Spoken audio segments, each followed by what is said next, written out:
Voilà, bah, du coup, franchement, on va la faire classique. Et puis, c'est déjà, tu peux te présenter et présenter les laboratoires NAO. Ok. Alors, donc moi, je suis Célie Troussard. Je suis la dirigeante des laboratoires NAO. Donc, les laboratoires NAO, on est basé à Orléans, enfin à Saint-Jean-de-Prez précisément, dans la banlieue d'Orléans. Et cela fait 10 ans qu'on existe, puisque j'ai créé les laboratoires NAO en décembre 2010.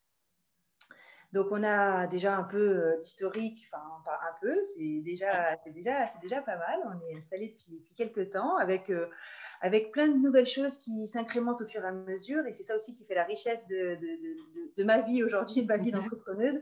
C'est qu'aucune journée ne se ressemble, aucune année ne se ressemble. Voilà, même l'année qu'on a traversée l'année dernière, forcément, ça rebat les cartes. Mais ça permet aussi de prendre du recul, de réfléchir, d'aller de l'avant. Et pour moi, ça a été même une année bousculante, mais dans le bon sens. Ouais. Donc, on a attiré des enseignements, puis on a appris pas mal de choses. Alors, revenons sur ce que je fais, les laboratoires NAO. Nous, on va accompagner les porteurs de projets dans leurs projets cosmétiques.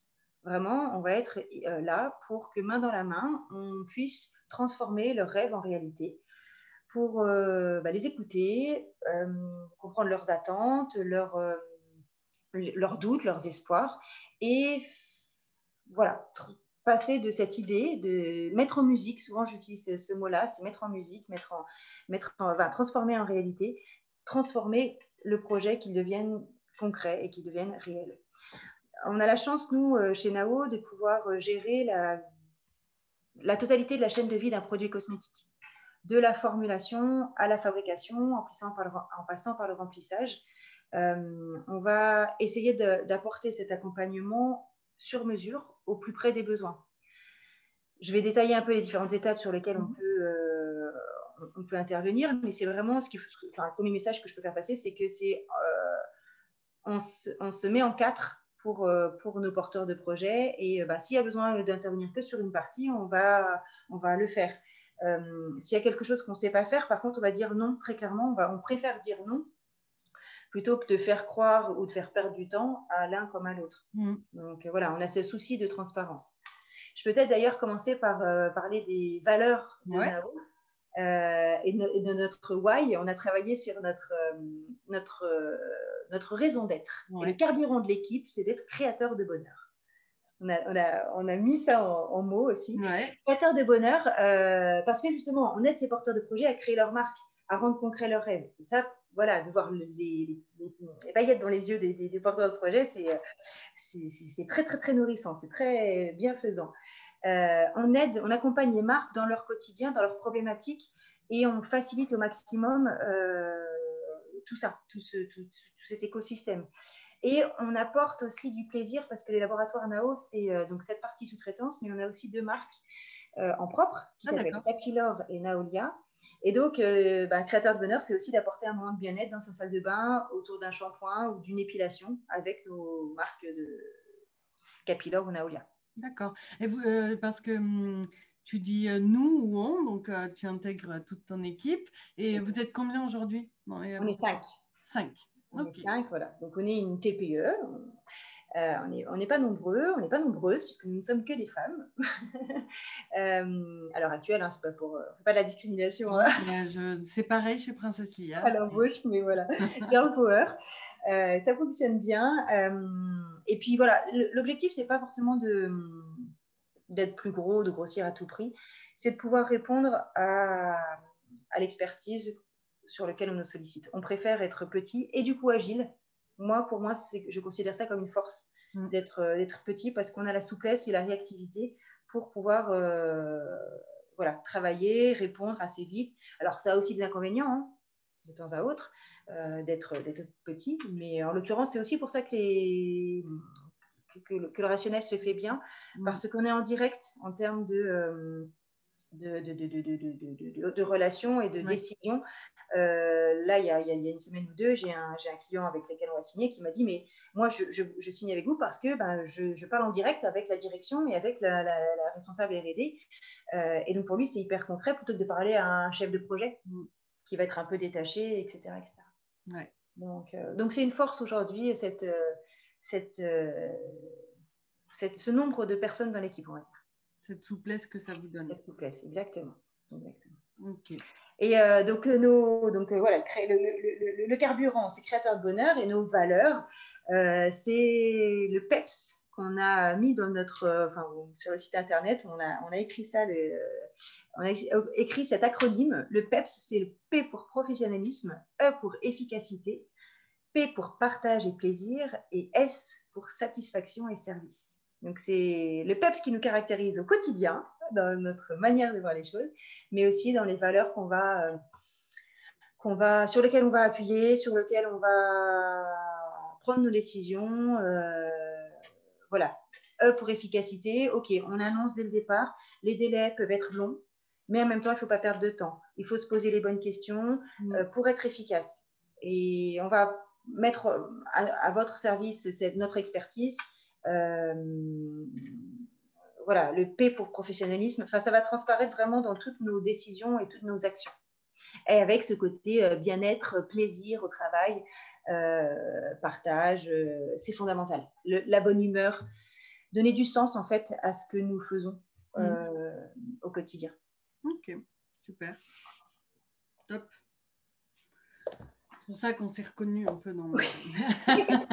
Mais oui, mais complètement. Et... Quitte à y être, hein, autant prendre du plaisir. Hein, sinon... Exactement. C'est primordial. Et après, on ne va pas le cacher aussi, c'est qu'il y a des jours où il y a des jours un peu moins hauts, il y a des hauts et des bas. mais en même temps, de savoir ce pourquoi on travaille, ça permet de venir avec la bonne humeur et de se dire, OK, aujourd'hui, je vais participer au fait que mon client va être content parce que son projet va aboutir. Et pourquoi en production, Sylvie, elle va remplir un flacon pendant 2 ou 3 heures de la préépilation. Elle va se dire, OK, le sens qu'il y a derrière ça, c'est que le consommateur aura un moment de plaisir dans sa salle de bain. Et ça aide à faire des tâches peut-être un petit peu ingrates au départ, ou poser des étiquettes, ou voilà, gérer la fabrication. Donc, on refait les petites piqûres de rappel régulièrement dans l'équipe. Ok, super. Et du coup, donc vous accompagnez, tu disais donc de l'étape formulation, oui, à l'étape fabrication ou conditionnement. Oui. Est-ce que tu peux oui. expliquer les différentes parties que vous pouvez prendre en charge ou accompagner en tout cas? Ouais. Alors, effectivement, tu fais bien la différence entre prendre en charge et accompagner. Il y a 4 grandes facettes, 4 grandes étapes sur lesquelles on peut intervenir, et des fois en propre ou des fois en accompagnement.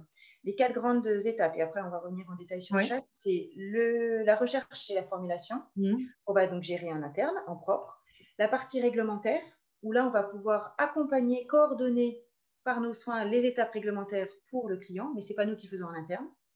Ensuite, il y a la fabrication, qu'on va pouvoir aussi faire en interne, et le conditionnement, qu'on va pouvoir faire en interne en partie. Alors, si je détaille un peu chaque étape, la R&D, la partie recherche et développement. Sur cette étape, il y a aussi plusieurs manières de procéder, plusieurs options.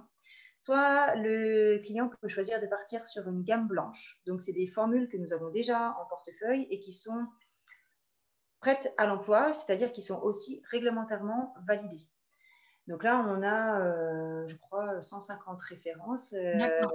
On a tout un catalogue qu'on met à disposition à la demande sur des gammes visage, des gammes corps, des gammes cheveux, des gammes pour les mains, des gammes plutôt naturelles ou plutôt conventionnelles.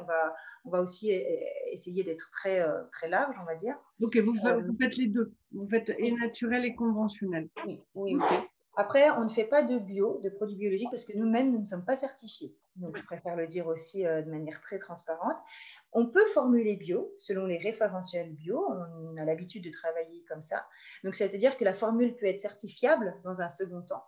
Mais en tout cas, comme nous ne sommes pas certifiés, nous ne permettons pas à porteur de projet, s'il fabrique à travers nous, de porter la certification bio, puisqu'il faut que l'ensemble de la chaîne de valeur soit certifié. Oui. Voilà. Mais souvent, les marques peuvent choisir de formuler bio, donc être certifiable, de commencer à travailler sans la certification, et puis au bout de 2 ou 3 ans, si ça fonctionne bien, aller chercher la certification. Par contre, voilà, naturel, ça fait déjà un très long moment qu'on œuvre sur ces matières premières-là et qu'on s'investit dans la chimie verte, ce qu'on appelle la chimie verte de manière globale, avec des substitutions dès que c'est possible sur des matières premières végétales ou d'origine végétale, sur des réflexions autour de l'huile de palme et des matières premières certifiées, etc. Enfin, voilà, il y a déjà tout un engrenage qui est sur, on va dire, le côté développement durable autour de la chimie, qui est installé chez Nao depuis plusieurs années. Et on s'adapte aussi à chaque client. Si voilà, il y a des valeurs très fortes ou si ce n'est pas très important pour le client, on va s'adapter. On a l'habitude aussi depuis, j'ai envie de dire, 5-6 ans, de travailler sur des circuits courts en termes d'approvisionnement de matières premières. Donc, du local en région centre ou sur certaines régions plus spécifiques pour des clients qui viennent de Normandie ou Aquitaine, de travailler en relation proche avec les fournisseurs locaux. Après, national et voire Europe. Après, on ne sort pas beaucoup en termes de sourcing de l'Europe, mais il y a des choses qu'on ne peut pas trouver en France. Donc là, c'est une contrainte. Voilà. Donc, j'en étais à l'option formulation gamme blanche. Deuxième manière de travailler, c'est de travailler à partir de nos squelettes de formules. C'est-à-dire qu'on a des bases de formules, soit ce qui était en gamme blanche, soit d'autres formules que nous incrémentons aussi dans notre portefeuille régulièrement, qui permettent là la personnalisation par le porteur de projet de son shampoing ou de sa crème pour le visage avec un actif spécifique ou un parfum spécifique, ce qui permet l'homogénéisation, par exemple, de sa gamme, si elle a déjà une gamme existante, ou ce qui permet la différenciation aussi, de mettre une huile spécifique d'un pays d'Afrique particulier, ou voilà. Donc ça, c'est les squelettes de formules. Donc, il y a besoin de travailler, il y a un forfait R&D d'accompagnement et un forfait réglementaire, parce qu'il faut refaire tout le réglementaire à partir du moment où on change quoi que ce soit dans la formule. Et la troisième manière de travailler, c'est là, on part d'une feuille blanche, on part du cahier des charges du client, et on va créer sur mesure le produit de ses rêves, voilà, en essayant d'apporter toujours de l'innovation. Et il y a de quoi faire, en fait. C'est ça qui est magique dans la formulation cosmétique. C'est on peut toujours se réinventer, toujours voilà, proposer des nouvelles choses. Donc, c'est ce qu'on essaye de faire aussi au quotidien. Donc, là, c'est sur la partie formulation. Après le réglementaire, donc on est en capacité, comme je disais tout à l'heure, d'accompagner, de coordonner les différents prestataires pour les tests de sécurité, les tests de stabilité, compatibilité ou la rédaction du DIP, le dossier d'information produit, qui est nécessaire pour la mise sur le marché d'un produit cosmétique en Europe. Donc ça, on s'engage de toutes les manières à être conforme avec le règlement européen. Si ensuite il y a des besoins en termes de zone géographique de cibler USA, Canada, Japon, Chine en fonction, là il faut aussi l'intégrer dès le cahier des charges du client pour qu'on puisse nous mettre au point une formule qui soit conforme USA, par exemple. Donc ça, on sait faire aussi. Et ensuite, les étapes de production. Donc là, il y a la fabrication et le conditionnement. La fabrication, on va donc le faire en interne avec un minimum de quantité qui est plutôt faible sur le marché. Donc, par rapport à nos confrères. Donc, ça intéresse les porteurs de projets parce qu'on fait des petites séries. Et donc, quand je parle de petites séries, c'est qu'on a un minimum de production qui est de 40 kilos. Donc, 40 kilos, pour parler en nombre de pièces, en nombre d'unités, c'est souvent plus parlant. C'est 200 pièces d'un format 200 ml. Un flacon 200 ml classique pour un shampoing, par exemple, c'est 200 pièces. Pour un sérum pour le visage plus petit en 50 ml, ça fait 800 pièces. Donc voilà, il faut toujours réfléchir avec ce calcul de 40 kg de production. Sur la production, nous, on peut travailler différentes galéniques. C'est plutôt large. On va faire des gels, des lotions, des crèmes, des moussants, des nettoyants. Alors, on va pas faire, je vais plutôt parler... Voilà. Qu'est-ce que vous ne pouvez pas faire? On ne sait pas. On ne va pas faire de cosmétiques solides. Aujourd'hui, c'est des tendances. Donc, quand on vient nous demander, on ne peut pas faire de cosmétiques solides. On peut faire des des baumes, on peut faire du semi-solide. Ouais. Et donc, il faut vraiment valider avec le porteur de projet ce qu'il souhaite. Mais voilà, des shampoings solides, des savons solides, ça, on ne fait pas du tout. Je ne fais pas non plus de maquillage du tout. Et on ne fait pas de produits solaires. Ok. Voilà, à l'heure actuelle. Après le champ des possibles est très large, comme l'est la beauté. Donc là, voilà, on peut répondre à beaucoup de sollicitations. On a par contre une vraie expertise, donc une différenciation positive, puisqu'on travaille le capillaire. Et ça, pareil, peu de confrères peuvent travailler le hair care. Beaucoup sont sur le skincare. Donc le cheveu, on connaît bien, ces différentes problématiques, on connaît bien, et les différentes matières premières ou actifs qui vont répondre aux problématiques du cheveu. On œuvre sur ce domaine-là depuis très longtemps. Donc, on a déjà eu l'occasion même d'apporter à des grands groupes qui sont très, très forts sur le soin du visage, pardon, du corps, des éclairages, des focus sur le capillaire. Voilà, ça, c'est une vraie expertise que nous avons chez Nao. Donc, voilà, je parlais des petites séries sur la partie production, sur la partie fabrication.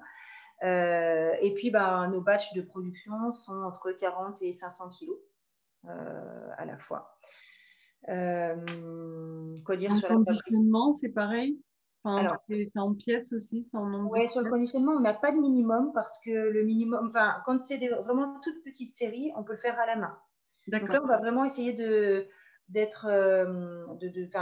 s'adapter à la fonction, à la demande du client. Si c'est 100 ou 200 pièces, ça peut être possible, mais ça sera manuel, donc ce sera plus cher. Oui. Après, on a des machines de remplissage. On a deux machines de remplissage qui vont gérer des volumes différents.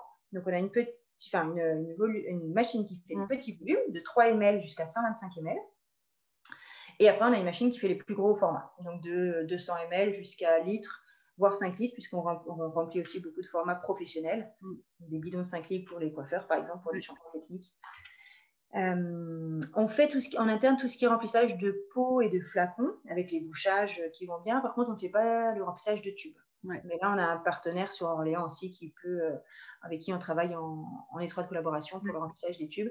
Mais comme la transparence est pour moi important, je le dis aussi aux clients de manière très transparente.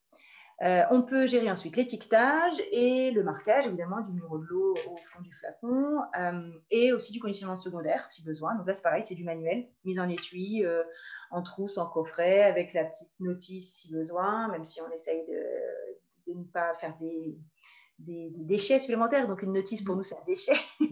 On va peut-être influencer le client à dire, dans la prise de décision, dire est-ce que vous ne pourriez pas imprimer les indications sur l'étui en lui-même s'il y a le choix d'un étui secondaire. Et puis, même l'étui secondaire, on peut peut-être s'en affranchir pour utiliser moins de matière. Ok, super.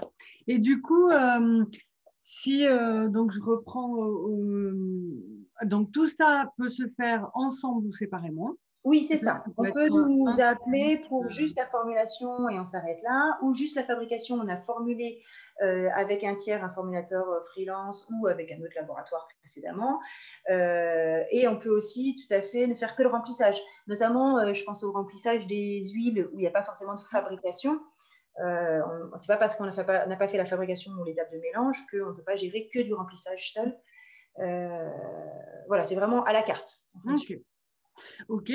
Et est-ce que, alors évidemment, ça dépend là, au moment où on parle aujourd'hui, je ne sais pas après quand les gens regarderont, mais en juillet 2021, oui. Quels sont les délais est-ce qu'il y a des délais d'attente suivant les différents services comment ça se passe un petit peu à partir du moment où on vous contacte Alors, on essaye d'être très réactif. C'est une de nos... un de notre leitmotiv. Alors, il n'y a pas... C'est vrai que ça dépend des moments. Oui. Sur le côté, est-ce qu'on peut absorber ou pas, prendre un nouveau projet R&D.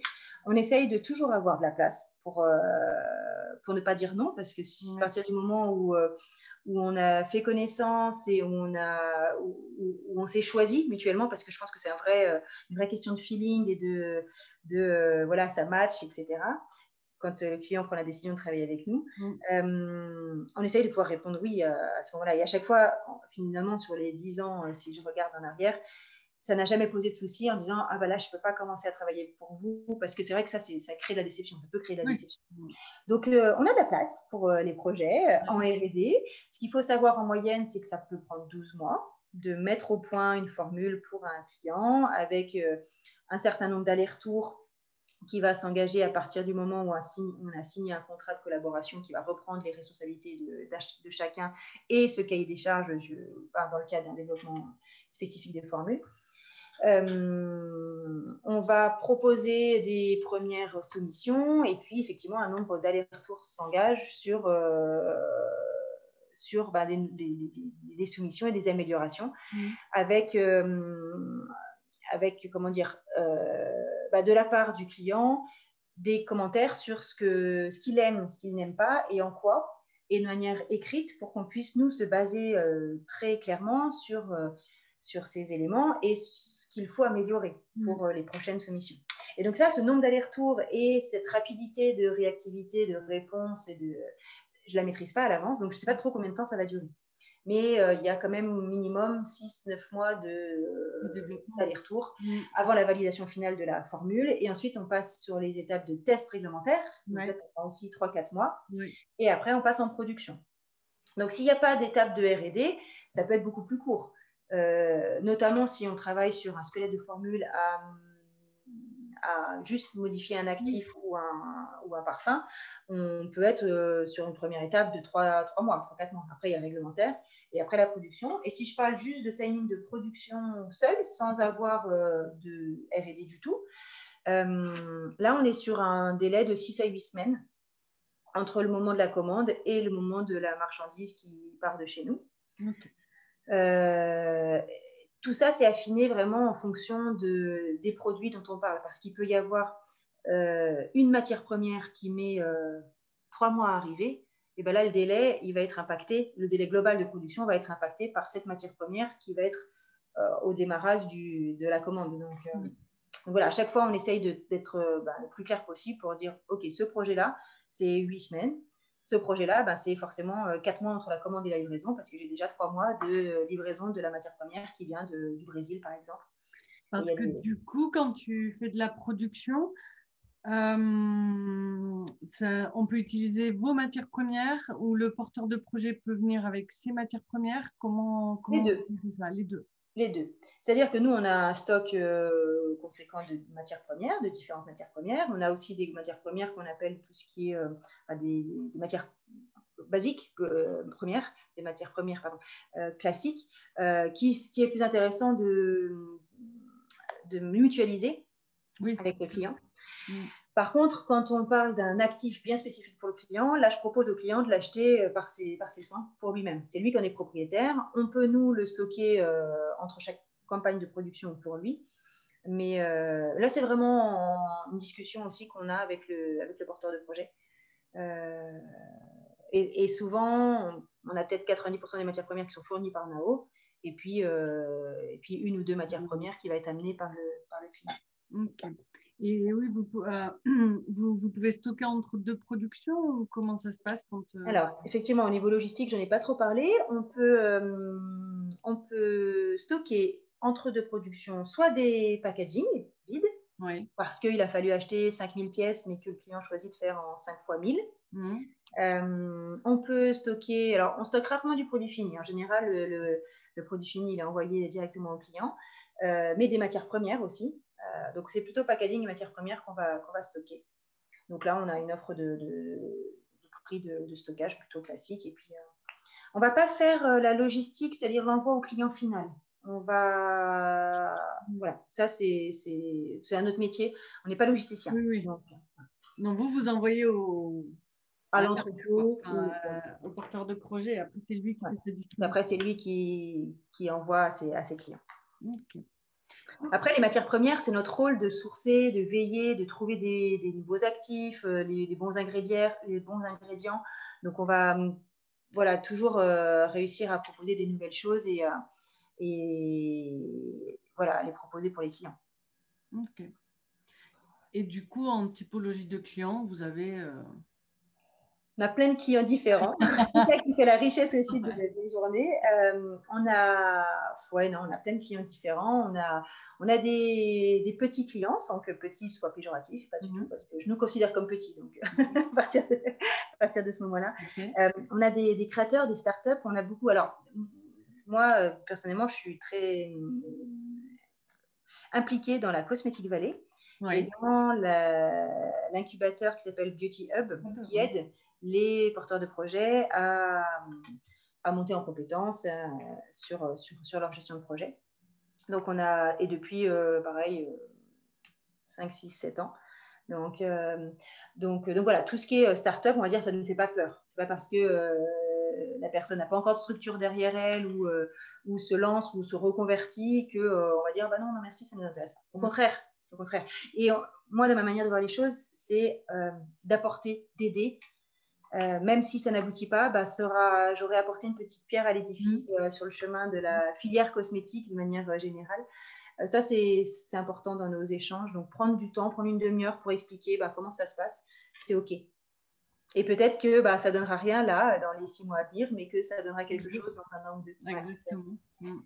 Parce que ça, c'est rigolo aussi dans le terme de rythme. Ça peut tout à fait aboutir bien plus tard que, c'est pas dans 3 mois que ça va aboutir. C'est des projets longs. Oui, c'est des projets longs qui ont besoin en plus de maturer. Voilà.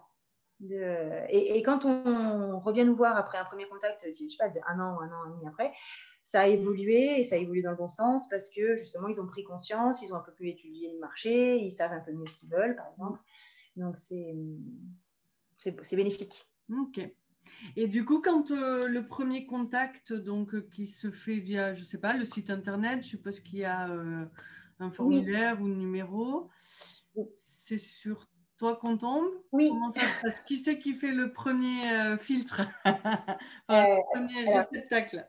Effectivement, sur le site internet, il y a un formulaire de contact. Donc, comme ça, ça permet de dire un petit peu au porteur de projet qui il est, ce qu'il veut faire. Donc, moi, je reçois le mail et puis soit par mail, déjà, on avance un petit peu, on débroussaille, on va dire, le sujet. Ouais. Rapidement, on arrive à un rendez-vous téléphonique pour que on échange et on sache si vraiment on peut les accompagner ou si ce n'est pas dans notre domaine. Pareil, comme je disais, gagner du temps ou ne pas en perdre, en tout cas. Et puis, essayer de faire un chiffrage, parce que c'est souvent de ça dont ils ont besoin. Oui. Un chiffrage soit de fabrication, soit de formulation. Mais oui, c'est avec moi qui… D'accord. Donc, c'est toi qui gères la partie commerciale, entre guillemets, enfin, oui. Relation client. Oui. Comment… un client qui ferait toutes les étapes chez toi, donc formulation, réglementation, production. En fait, c'est toi qui l'accompagne ou après, il est mis en relation avec les services? Vous gérez ça comment, vous? Alors, c'est moi qui l'accompagne effectivement de manière globale. Je vais toujours être en copie des mails, etc. Après, très vite, j'intègre Diane Beauchard dans notre discussion avec le client parce qu'elle va être en charge de tout ce qui est technique et scientifique, de travailler sur l'offre de formulation ou de fabrication. Donc, voilà, rapidement, le client va être amené à la connaître ou en rendez-vous à être ensemble. Et ensuite, ça va être toutes les deux qui allons chapeauter l'ensemble des opérations. Et puis, quand on est vraiment dans la phase de production, il y a Audrey qui va rentrer dans le jeu, plutôt partie de ordonnancement, logistique, gestion des appros, voilà, date et détails, délais, etc. Ce qui est organisation. Ouais. Okay. Donc voilà, on va être 3 en première ligne en fonction des clients, mais je ne suis jamais très loin pour pouvoir suivre en fait, et rassurer pour dire voilà, je pense que ça fonctionne bien aussi ce côté binôme et ensuite trinôme pour les clients, pour la relation. Ok. Et j'ai une question qui me vient, mais qui n'a pas un lien direct avec ton activité, mais en tant qu'observatrice qui est là depuis 10 ans dans la cosmétique, c'est en tout cas même naturel, moi je suis plutôt dans la cosmétique naturelle, mais c'est déjà effectivement ancien, entre guillemets. Oui. Et est-ce que tu as vu une évolution? Quel est ton regard, toi, aujourd'hui, sur le marché? L'évolution peut-être que tu vois, des demandes ou des porteurs de projets, et puis en plus tu es engagé dans la Cosmetic Valley, donc je pense que tu as un bon poste d'observatrice du marché. Ce serait quoi ton… Alors, moi, je note qu'il y a une très belle, comment dire, une très belle émulation. Il y a plein de porteurs de projets, il y a plein d'idées et il y a de la place encore pour plein de projets, plein de marques. Et c'est ça qui est super, bon, c'est enthousiasmant parce que finalement, il y a de la place, malgré le fait que le marché de la cosmétique soit quand même plutôt saturé. Enfin, il y a déjà beaucoup Il y a de du monde. Voilà, il y a du monde, il y a plein de choses qui ont été faites. Enfin, ce qu'on voit comme évolution, c'est vraiment sur le capillaire. Il y a une vraie demande en croissance et ce segment n'est pas saturé, contrairement au visage, notamment au soin du visage. Donc, s'il y a un peu d'innovation ou une place à prendre un peu différente, ça peut être sur le capillaire. On a beaucoup, depuis 2-3 ans, de demandes spécifiques sur les cheveux bouclés, frisés, crépus. Énormément. Donc ça, on a aussi travaillé, nous, en interne, pour proposer une gamme en squelette de formules sur cette cible-là, pour comprendre la routine, le protocole, l'application et proposer les produits qui vont bien. Et puis, je ne peux pas parler de la tendance naturelle qui est de plus en plus présente et dans les demandes. Voilà, c'est vraiment des demandes qui sont formulées différemment. L'évolution depuis 10 ans de ces demandes-là c'est vraiment flagrant.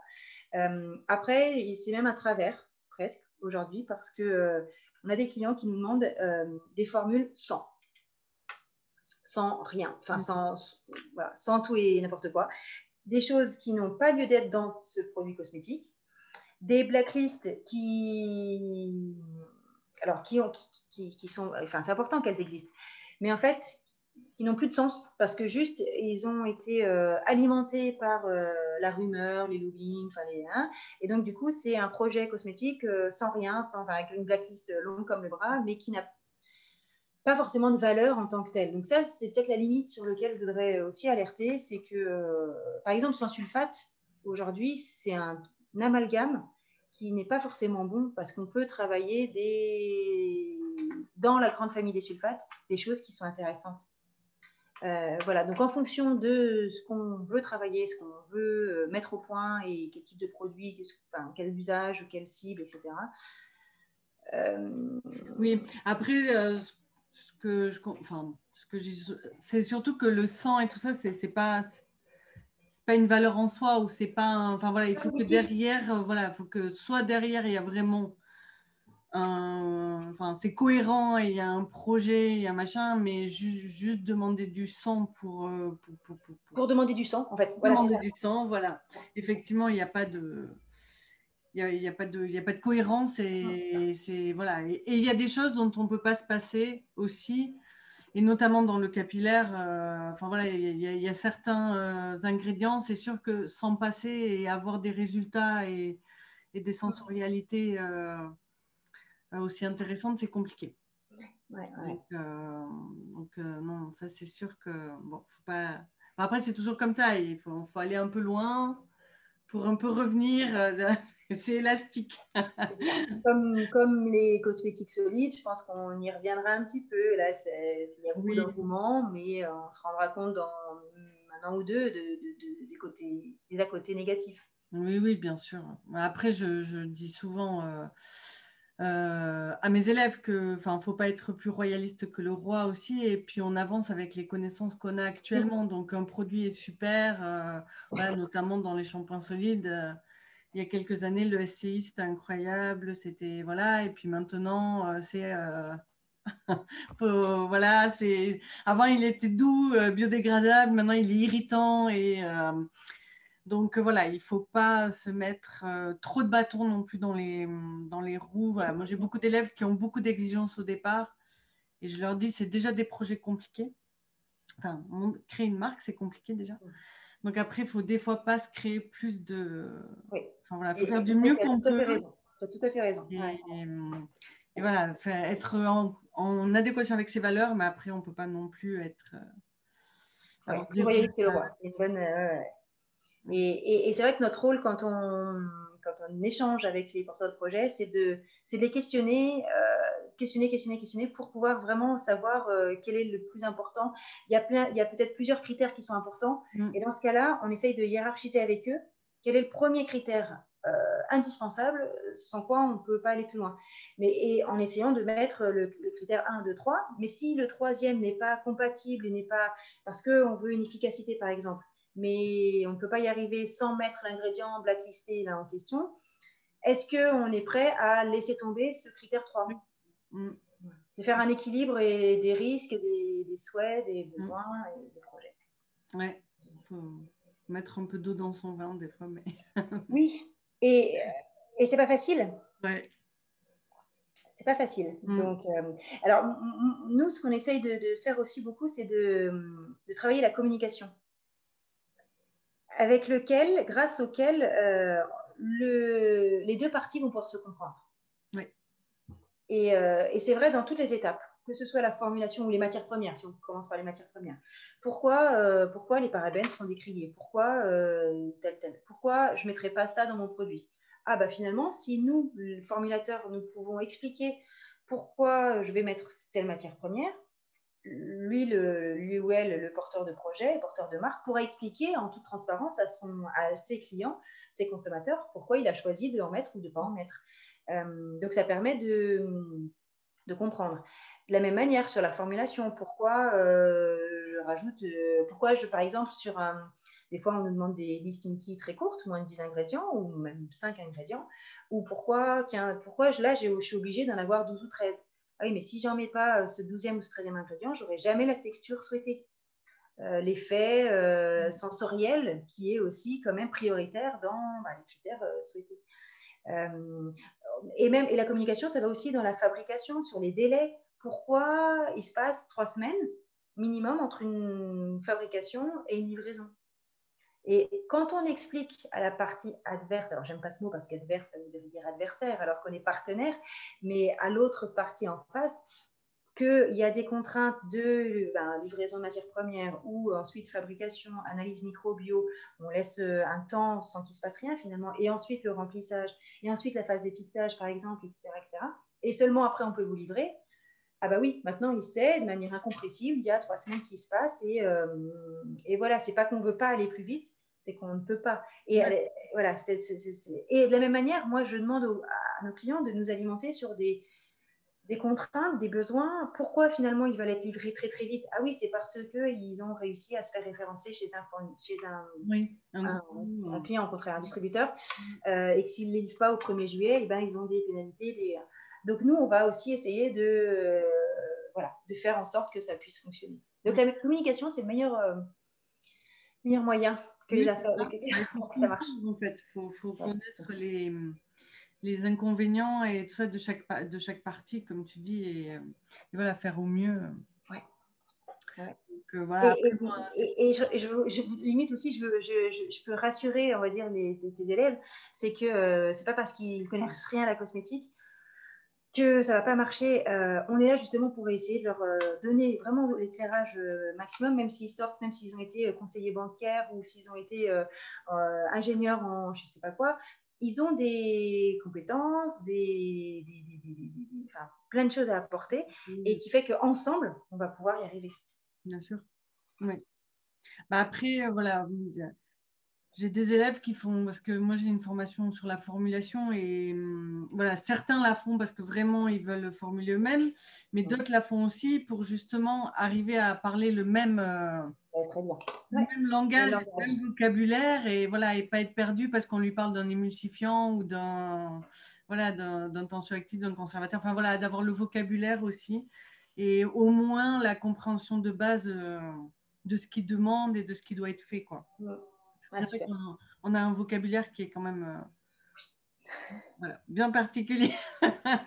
Donc, on s'en rend plus compte quand on est dedans, mais c'est vrai que quand on vient de l'extérieur, un mot ou deux, c'est du charabia, quoi. Mais on est là pour expliquer, ça, il n'y a aucun problème.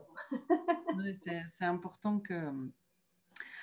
Ok, moi je pense que tu as répondu à toutes mes questions. Je ne sais pas si toi, il y avait quelque chose que tu aurais aimé rajouter ou tu penses avoir... Ouais, non, je pense qu'on a pas mal fait le tour sur les différentes options, la chaîne de vie là, d'un produit. Et, Là, après, de toute façon, qu'ils n'hésitent pas à te oui, contacter oui, via le site, du coup, s'il y a quoi que ce soit. Moi, dans tous les cas, je mettrai le lien oui. vers le site. Et puis voilà, ils peuvent aussi me contacter. Je ferai boîte aux lettres. Tu feras le lien. Bah, merci. Merci beaucoup pour cet échange. Bah, de rien, mais merci à toi. Franchement, c'est toujours bien enfin, voilà, d'avoir accès directement à un professionnel parce que des fois, laboratoire, ça fait un peu peur, entre guillemets. On ne sait pas trop à quel moment on peut venir, pas venir, est-ce qu'il faut des choses en amont ou pas. Et voilà, et de voir que vous êtes aussi là pour répondre aux questions et puis voilà, et Pour puis guider. oui ou non, et voilà, et guider et qu'il ne faut surtout pas hésiter en fait. Complètement. Complètement. Bon, et merci, merci beaucoup. Et puis, bah, j'espère un jour à Orléans. Avec grand plaisir. Tu es la bienvenue.